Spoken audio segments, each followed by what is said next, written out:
আসসালামু আলাইকুম রহমতুল্লাহ বারাকাতুহু আলহামদুলিল্লাহ ওয়াসসালাতু ওয়াসসালামু আলা রাসূলিল্লাহ ওয়া আলা আলিহি ওয়া আসহাবিহি ওয়া মান ওয়ালা আম্মা বাদ।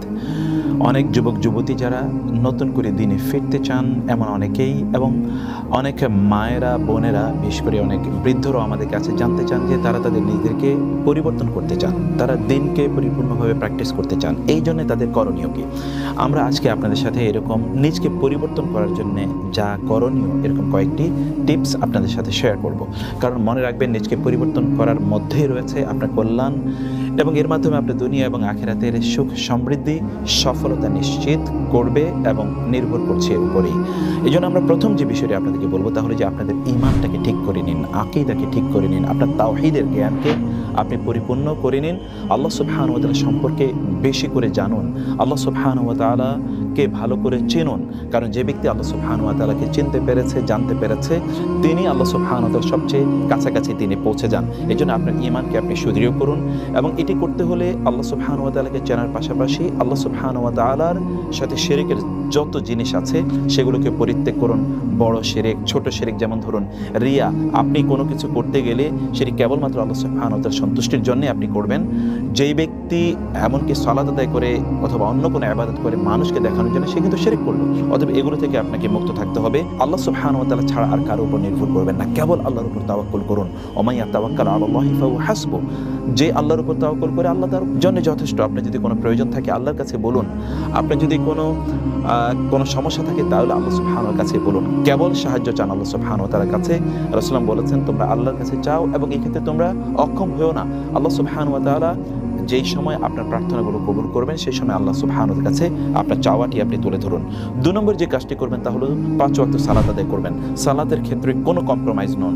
যখনই আল্লাহ সুবহানাহু ওয়া তাআলার পক্ষ থেকে সালাতের আহ্বান আসবে, মসজিদের মিনার থেকে যখন সালাতের আহ্বান আসবে, তখন সকল কাজ বন্ধ করে দিয়ে সালাতে ব্রত হন, সালাতে মনোযোগী হন এবং সময় মতো সালাত আদায় করুন। কাজকে বলবেন যে সালাত আছে, সালাতকে বলবেন বা নামাজকে বলবেন না যে কাজ আছে। সকল কাজ বন্ধ করে সালাতে আপনি অগ্রসর হন, তাহলে আল্লাহ সুবহানাহু ওয়া তাআলা আপনাকে প্রায়োরিটি প্রদান করবেন এবং আপনার জীবনের সমস্যাগুলো আল্লাহ সুবহানাহু ওয়া তাআলা সমাধান করবেন। সালাতের সাথে কেবলমাত্র ফরজের সাথেই আপনার সম্পর্ক তৈরি না করে 12 রাকাত যে সুন্নাহ আছে, সুন্নাহ রাওয়াতেবা আছে, যে 12 রাকাত সুন্নাহ রাওয়াতেবা আমরা জানি, ফজরের 2 রাকাত, জোহরের 4 রাকাত এবং তারপরে 2 রাকাত, মাগরিবের 2 রাকাত এবং এশার 2 রাকাত, এই যে 12 রাকাত সুন্নাহ আছে ফজরের 2 রাকাত সহ, এই 12 রাকাত সুন্নাহ আপনি পড়বেন। রাসূলুল্লাহ সাল্লাল্লাহু আলাইহি ওয়াসাল্লাম বলেছেন, যেই ব্যক্তি দিন এবং রাতে 12 রাকাত সুন্নাহ আর রাওয়াতেবা পড়ে, ইল্লা বানাল্লাহু লাহু বাইতান ফিল জান্নাহ, আল্লাহ তাআলা জান্নাতে তার জন্য একটা বাড়ি নির্মাণ করেন। চিন্তা করে দেখুন তো, আপনি কত হাজার কোটি টাকা এই গোটা পৃথিবী ব্যয় করে কি জান্নাতে একটি বাড়ি আপনি নির্মাণ করতে পারবেন? তা তো পারবেন না। এই ছোট কাজটুকু করার মাধ্যমে আপনি জান্নাতে আপনার একটি বাড়ি নির্মাণ করতে পারেন। তৃতীয়ত যে কাজটি করবেন তা হলো যে আপনি যত ধরনের হারাম কাজ আছে, বিশেষ করে আপনার হারাম উপার্জন, আপনার হারাম যে কার্যকলাপে আপনার নিজের এঙ্গেজমেন্ট, এগুলো থেকে আপনার নিজকে আপনি বিরত রাখুন। হারাম গান বাজনা, নাটক, সিনেমা, মুভি ইত্যাদি দেখা থেকে আপনার নিজকে আপনি বিরত রাখুন। হারাম খাদ্য গ্রহণ থেকে, হারাম ইনকাম থেকে আপনার বিরত রাখুন নিজকে। ইন্নাল্লাহা তাইয়্যিবুন লা ইয়াকবালু ইল্লা তাইয়্যিবান, আল্লাহ পুতু পবিত্র, তিনি পুতু পবিত্র জিনিস ছাড়া কবুল করেন না, গ্রহণ করেন না। চতুর্থত যে বিষয়টি তা হচ্ছে যে মানুষের সাথে অপ্রয়োজনীয় মেলামেশা, অপ্রয়োজনীয় উঠা বসা, কথাবার্তা বলা, গাল গল্প করা, আড্ডা দেয়া ইত্যাদি থেকে আপনি নিজকে মুক্ত রাখুন। তাইলে আপনার ঈমানের অথবা আপনার ইবাদতের স্বাদ আপনি পাবেন। এবং পঞ্চম যে বিষয়টি, অপ্রয়োজনীয় সোশ্যাল মিডিয়াতে আপনার সময় ব্যয় করা থেকে আপনার দূরে রাখুন নিজকে, কারণ এটিও এক ধরনের অ্যাডিকশন, এবং এই অ্যাডিকশনের আসক্তির কারণে বহু যুবক তারা দিন থেকে তারা বিচ্যুত হয়ে যাচ্ছে। কোনো না কোনো কারণে আপনি এই সোশ্যাল মিডিয়ার আসক্তির কারণে আল্লাহ সুবহানাহুর প্রতি ভালোবাসা, দিনের প্রতি আপনার যে অনুরাগ, এগুলো সব কমে যাবে। সেজন্য এটা থেকে আপনার নিজকে আপনি দূরে রাখুন।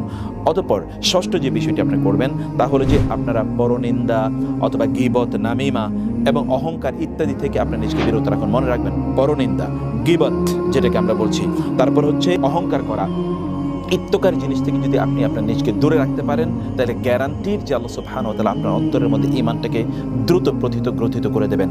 আর আপনি যদি পরনিন্দা করেন, অন্যের ব্যাপারে গীবত করেন, নামিমা করেন, তাহলে এর মাধ্যমে কি হবে জানেন? আপনার যে ভালো কাজগুলো করছেন এগুলো সব ধ্বংস হয়ে যাবে।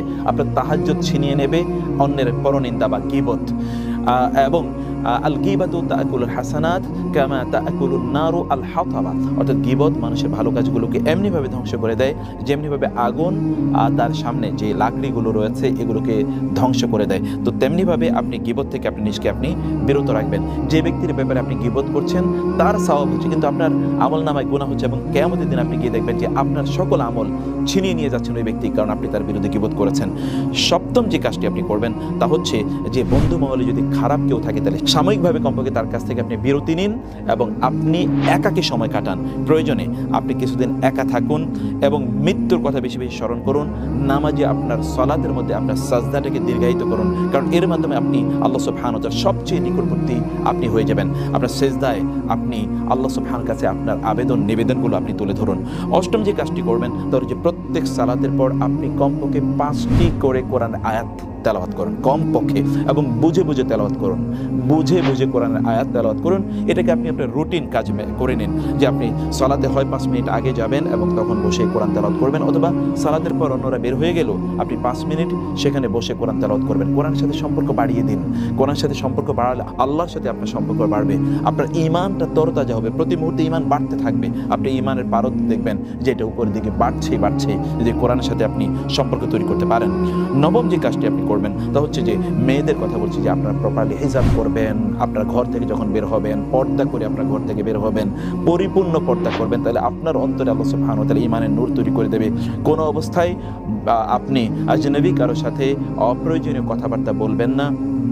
আপনার রবের সাথে আপনার কথাগুলোকে আপনি বলুন মায়াবী কণ্ঠে অথবা খুবই আকর্ষণীয় সেডাকটিভ কণ্ঠে আপনি কথাবার্তা বলবেন না।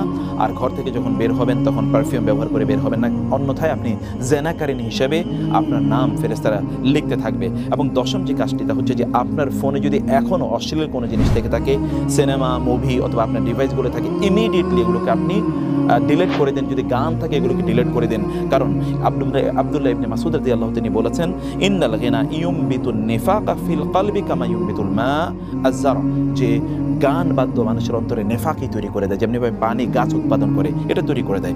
11তম যে কাজটি হবে তা হলো যে আজান এর উত্তর দেবেন। আপনি জানেন যে আজানের উত্তর যদি আপনি দেন তাহলে কি হতে পারে, একটি জিনিস হলো যে আপনি ইয়াকিনান আপনি জান্নাতে প্রবেশ করবেন যদি আপনি আজানের উত্তরগুলো প্রপারলি আপনি প্রদান করতে পারেন। এর পাশাপাশি আজান শুনে যত লোক সালাত আদায় করতে যাবে তত লোক যত সওয়াব পাবে, আপনি কিন্তু ততটুকু সওয়াব পাবেন। এবং 12তম যে কাজটি আপনি করবেন তাহলে প্রতিদিন কমপক্ষে 100 বার করে সুবহানাল্লাহ, আলহামদুলিল্লাহ, আল্লাহু আকবার, লা ইলাহা ইল্লাল্লাহ, আস্তাগফিরুল্লাহ এবং সুবহান রাব্বিয়াল আযীম, সুবহান রাব্বিয়াল আ'লা, অথবা ধরুন সুবহানাল্লাহি ওয়া বিহামদিহি, লা ইলাহা ইল্লাল্লাহ, লা হাওলা ওয়া লা কুওয়াতা ইল্লা বিল্লাহ। এই সকল কাজগুলো আপনি প্রতিদিন এই তাসবিহ তাহলিলগুলো আপনি বেশি বেশি পড়বেন। এবং 13তম যে কাজটি আপনি করবেন তাহলে যে আপনি তাহাজ্জুদের সালাত আদায় করার জন্য চেষ্টা করুন। এবং এই কারণে আপনাকে আর্লি রাতে ঘুমিয়ে যেতে হবে এবং আপনি আর্লি উঠতে হবে। আপনি জানেন রাতের শেষ তৃতীয়াংশে মহান আল্লাহ সুবহানাহু ওয়া তাআলা প্রথম আকাশে নেমে আসেন এবং আপনাকে ডেকে বলতে থাকেন আপনার কি প্রয়োজন আছে আল্লাহর কাছে আপনি তুলে ধরুন, এবং এর মাধ্যমে আল্লাহ সুবহানাহু ওয়া তাআলা আপনার সমস্যাগুলো সমাধান করে দেবেন। আপনি একবার চিন্তা করে দেখুন, আপনার চাকরি হচ্ছে না আল্লাহর কাছে বলুন, আপনার বিয়ে হচ্ছে না আল্লাহর কাছে এই সময় বলুন। রাসূল সাল্লাল্লাহু আলাইহি ওয়াসাল্লাম বলেছেন, জিবরিল আলাইহিস সালাতু ওয়াস সালাম তার কাছে এসে বলেছেন, ফা ইন্না কিয়ামাল লাইলি শারাফুল মুমিন, যে কিয়ামুল লাইল একজন মুমিনের জন্য মর্যাদা এবং তার মর্যাদা বাড়িয়ে দেয়। এটা সমাজে তার মর্যাদা বাড়বে। আপনি যদি চান যে দিনের বেলা আপনার চেহারাটা আলোকিত হোক তাহলে আপনি কিয়ামুল লাইল করুন, অর্থাৎ সালাতুত তাহাজ্জুদ আপনি বেশি বেশি আদায় করুন। রাতে আর্লি ঘুমাবেন, আর্লি ঘুম থেকে উঠবেন এবং সকালবেলা আপনি জানেন সকালবেলা কাজের মধ্যে কি বারাকা, সুবহানাল্লাহ।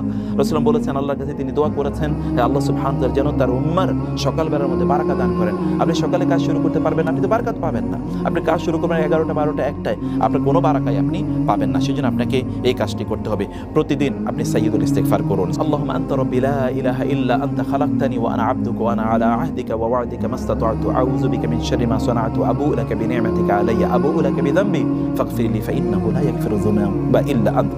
এটি যদি আপনি বলেন তাইলে আপনি সকালে বললে আপনি যদি মৃত্যু হয় তাহলে আপনি জান্নাতি, সন্ধ্যায় বললে এই রাতে যদি আপনার মৃত্যু আপনি জান্নাতি, সুবহানাল্লাহ। এটি আপনি বেশি বেশি সকাল এবং সন্ধ্যায় এটি পড়বেন এবং যতবারই কোনো ভুল করবেন তাওবা করুন, ইস্তিগফার করুন। আল্লাহ সুবহানাহু ওয়া তাআলা ইন্নাল্লাহা ইয়াগফিরু যুনুবা জামিআ, আল্লাহ সুবহানাহু ওয়া তাআলা সকল গুনাহগুলো আল্লাহ সুবহানাহু ওয়া তাআলা ক্ষমা করে দেন। এই 15টি টিপস আপনাদের সাথে শেয়ার করলাম, এগুলো গ্রাজুয়ালি করার চেষ্টা করুন। আল্লাহ সুবহানাহু ওয়া তাআলা আমাদের সকলকে কবুল করে নিন। হাদা ওয়া সাল্লাল্লাহু সুবহানাহু ওয়া তাআলা নবিয়ানা মুহাম্মদ ওয়া আলিহি ওয়া সাহবিহি আজমাইন। ওয়া আসসালামু আলাইকুম ওয়া রাহমাতুল্লাহি ওয়া বারাকাতুহু।